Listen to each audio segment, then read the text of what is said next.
ப்ளவுஸுக்கு வந்து லைட்டான பஃப் வச்சு தைக்க சொல்லியிருந்தாங்க. கைக்கு ரொம்ப சூப்பராக இருந்துச்சு. இது எப்படி தைக்கிறது அப்படின்னு சொல்லிட்டு ஈஸியான மெத்தடில் உங்களுக்கு சொல்லித்தரேன். வாங்க வீடியோக்குள்ளே போகலாம். இப்போ ஸ்லீவுக்கு உண்டான அளவு வந்து கீழே 1/2 இன்ச்சு நமக்கு தையலுக்கு போயிடும், மேலே 1/2 இன்ச்சு தையலுக்கு போயிடும். அதுக்கு நம்ம 1 இன்ச்சு விட்டுட்டு ப்ளவுஸோடைய உயரம் வந்து நமக்கு 6.5 இன்ச்சு எடுத்தாச்சு. அந்த 6.5 இன்ச்சை விட்டு அந்த பஃபுக்காண்டி நம்ம 1.5 இன்ச்சு வச்சாச்சு. இப்போ அந்த 1.5 இன்ச்சு தான் இந்த அகலத்துலையும் வச்சு நம்ம வளைக்கணும்.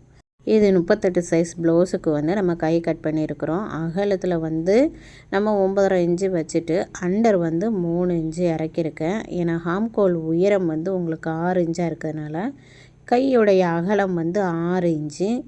அந்த ஹாம்கோல் சுற்றளவு வந்து நமக்கு 8 இன்ச்சு வரணும். அந்த 8 இன்ச்சை கரெக்டாக இது பண்ணிவிட்டு அதுக்கு மேலே தான் 1.5 இன்ச்சு அந்த பஃபுக்காண்டி விட்டு அகலத்துலேயும் 1.5 இன்ச்சு விட்டு நம்ம வளைச்சிருக்கோம். அதுக்கப்புறம் 1/2 இன்ச்சு வந்து குடையிறதுக்காண்டி வெட்டிட்டு நம்ம அந்த கரெக்டான அந்த ஹாம்கோல் சுற்றளவுக்கு கட் மார்க்கு போட்டாச்சு.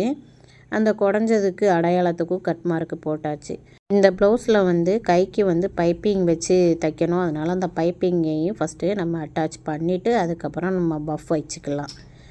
அதுக்கப்புறம் இதில் வந்து அந்த சாரீ ப்ளவுஸ் துணியை வந்து நமக்கு பத்தலை.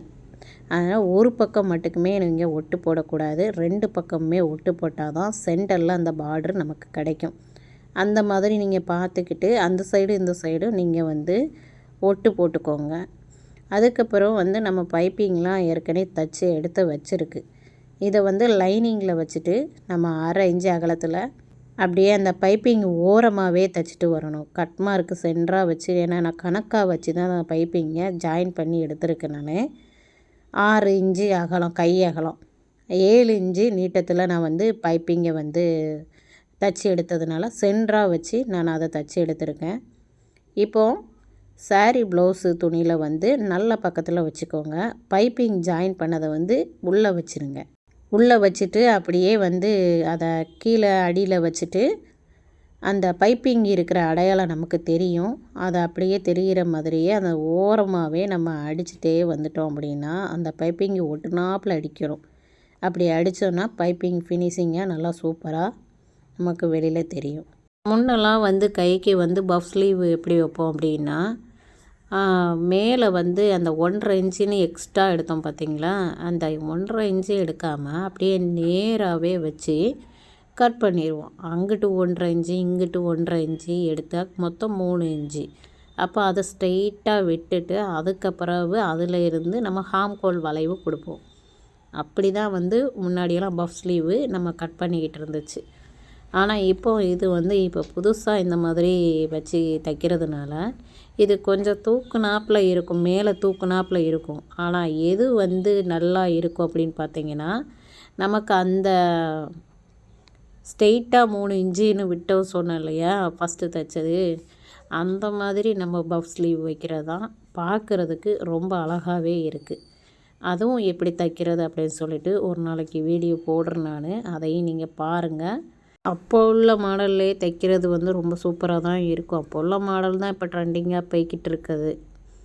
இப்போ இந்த லைனிங் ஒட்டினாப்பில் வந்து இப்படியே ரவுண்டாக அடிச்சுட்டு இப்போ சைடில் இந்த பிசுரெல்லாம் நம்ம கட் பண்ணி எடுத்துட்டு அதுக்கப்புறவு நம்ம நீட்டத்தில் வந்து 1.5 இன்ச்சு விட்டு கட் பண்ணோம் இல்லையா, அந்த 1.5 இன்ச்சையே அந்த சென்டர் கட் மார்க்கில் இருந்து நம்ம இந்த சைடு 1.5 இன்ச்சு அளந்துட்டு ஒரு கட் மார்க் போட்டுக்கோங்க. அந்த சென்ட்ரு கட் மார்க்கை போட்டுட்டு அந்த சென்டரில் இருந்து இந்த பக்கமும் ஒரு 1.5 இன்ச்சு மார்க் பண்ணிக்கோங்க. இப்படி மார்க் பண்ணிவிட்டு இதை அப்படியே ஒரு கட் மார்க் போட்டுக்கோங்க. இப்போ இந்த கட் மார்க்லேருந்து இந்த கட் மார்க் வரைக்கும் நம்ம ஃப்ளீட்டு வைக்க போகிறோம். ஃபஸ்ட்டு ஃப்ளீட்டு வச்சு முடிச்சிடுவோம். இது வந்து காஜா கட் பண்ணுவோம் இல்லையா, அந்த டூல் தான். அந்த டூலை வச்சே நீங்கள் ஃப்ளீட்டு வைக்கலாம். கரெக்டாக நீங்கள் அது கட் பண்ணி எடுத்துடக்கூடாது. மெதுவாக அந்த 2 இடைகளுக்குள்ளே அந்த துணியை விட்டு அதை அப்படியே லைட்டாக திருவினீங்கன்னா அப்படியே உங்களுக்கு அந்த ஃப்ளீட்டு வந்துடும். இந்த மாதிரி மெதுவாக வச்சுட்டு நீங்கள், ஏன்னா ரொம்ப சின்னதாக தானே ஃப்ளீட்டு வைக்க போகிறோம், அதனால் வந்து மெதுவாக எடுத்து வச்சு நீங்கள் தச்சு முடிச்சிட்டிங்கன்னா கரெக்டாக வந்துடும். நீங்கள் தைக்கிறதுக்கு ஃபஸ்ட்டே வந்து நீங்கள் அந்த ப்ளவுஸில் வச்சுட்டு நீங்கள் ஃப்ளீட்டு வச்சிங்கன்னா செட் ஆகாது. எதுக்காக செட் ஆகாதுன்னா, நான் தைக்கிற முறையை வந்து வேறு. அப்போது இந்த மாதிரி ஃப்ளீட்டு வச்சுட்டு இந்த வளைவுகளை கரெக்டாக இந்த மாதிரி அடிச்சுக்கோங்க. அது ஏன் வேறேன்னு சொன்னேன்றத இப்போ உங்களுக்கு தெரியும். இந்த வளைவு வரைக்கும் அடிச்சுட்டு அதுக்கப்புறம் நீங்கள் பாருங்கள், நம்ம ஸ்லீவோடைய அகலத்தை கரெக்டாக வச்சு தான் கட் பண்ணியிருப்போம். அதனால் ஸ்லீவ் எண்டுக்கு பக்கத்தில் நேராக கரெக்டாக பிடிச்சிட்டு அதுக்கப்புறம் நீங்கள் அந்த வளைவு தையலை அடிக்கணும். அப்படி அடிச்சிங்கன்னா ஸ்லீவ் வந்து நம்ம லாஸ்ட்டில் ஜாயின் பண்ணும்போது என்ன ஆகும்னா, முன்ன பின்ன வராமல் கரெக்டாக சூப்பராக உட்காந்துரும். இந்த மாதிரி தான் நீங்கள் பண்ணணும். அதான் அந்த கைக்கிட்ட சென்டர்லேருந்து ஷோல்டர்லேருந்து ஸ்டார்ட் பண்ணுறோம் இல்லையா, அதுலேருந்து கொஞ்சம் அந்த வளைவு இருக்கும், அந்த ஸ்லீவில் வளைவு, அந்த வளைவு வரைக்குமே லைட்டாக தைச்சிட்டு அதுக்கப்புறம் நீங்கள் இந்த எண்டு கரெக்டாக பிடிச்சிக்கணும். இந்த எண்டை கரெக்டாக பிடிச்சிக்கணும். ரெண்டையுமே ஒரே மாதிரி சமமாக எடுத்து வச்சுட்டு அந்த வளைவை நம்ம எடுத்து வச்சு அடித்து கொண்டுட்டு வந்தோங்கன்னா அங்கிட்டு இங்கிட்டு முன்ன பின்ன போகாமல், அதாவது ஜஸ்ட்டு பக்கத்துலேயும் முன்ன பின்ன போகாமல், பின் பக்கத்துலேயும் முன்ன பின்ன போகாமல் கரெக்டாக நமக்கு தைச்சி எடுத்துடலாம். ஜாயின் பண்ணும்போது எந்த பிரச்சனையும் இருக்காது. இந்த கைக்கு மட்டுக்கு தான் இல்லை, நம்ம எந்த கை தைக்கிறதா இருந்தாலும் வந்து இந்த மெத்தடை நீங்கள் ஃபாலோ பண்ணிங்கன்னா கரெக்டாக உங்களுக்கு அந்த சைடு ஜாயிண்ட்டு பிரச்சனை வராமல் அழகான முறையில் நம்ம கை ஜாயின் பண்ணி எடுத்துடலாம். அவ்வளவுதான், நம்ம தச்சு முடிச்சாச்சு. சைடு ஜாயிண்ட்டும் பண்ணியாச்சு. ஸ்லீவ் 2 பக்கத்துலேயும் அடித்தாச்சு. ரொம்ப சூப்பராக ஃபினிஷிங்காக வந்திருக்கு.